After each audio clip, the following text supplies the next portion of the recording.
Lengthy queues to recharge electric vehicles have for the first time been a feature of these summer holidays. It's underlined concerns charging infrastructure is failing to keep up with demand from drivers. Joining me now to discuss this further is Dr. Mehdi Seyedmahmoudian, an Associate Professor of Electrical Engineering and Director of the Siemens-Swinburne Energy Transition Hub at Swinburne University. Doctor, thanks for your time this afternoon. Does this give us a bit of an insight into how many people are now opting to go for electric vehicles? Good afternoon.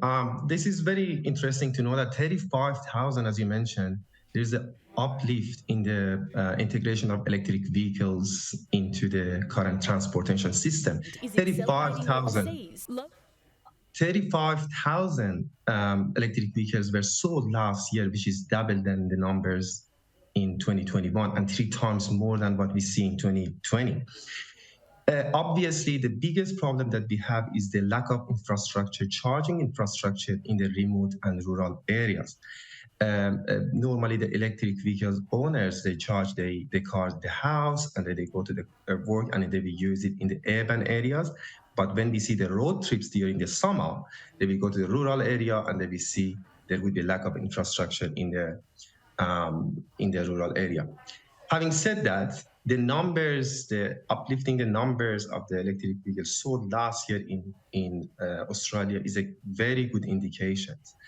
Obviously, in all around the world, the charging stations are privatized. So with the more electric vehicles that we have in Australia, there would be a better justification, business justification for the private companies to jump in and provide the charging station in the rural areas.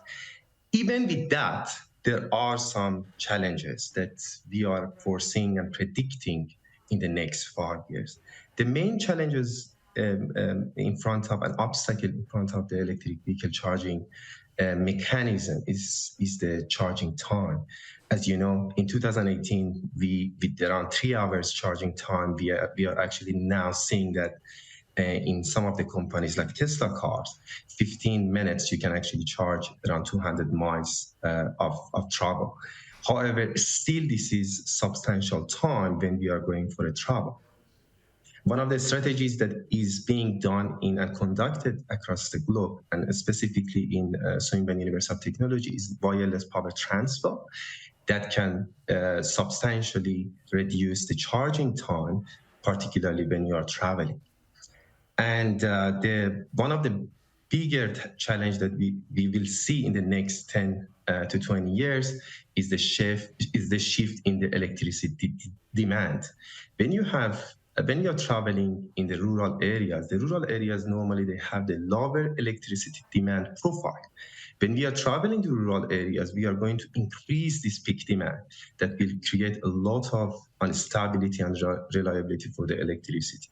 There would be a solution that, again, in many of the research institutes and Swinburne University we are working on, is that we can actually provide a renewable energy-based charging mechanism that when you are going to the rural areas, when you have abundance of lands, you can actually leverage that abundance of land and the obviously nature-inspired renewable energy like solar and wind to charge the electric vehicles.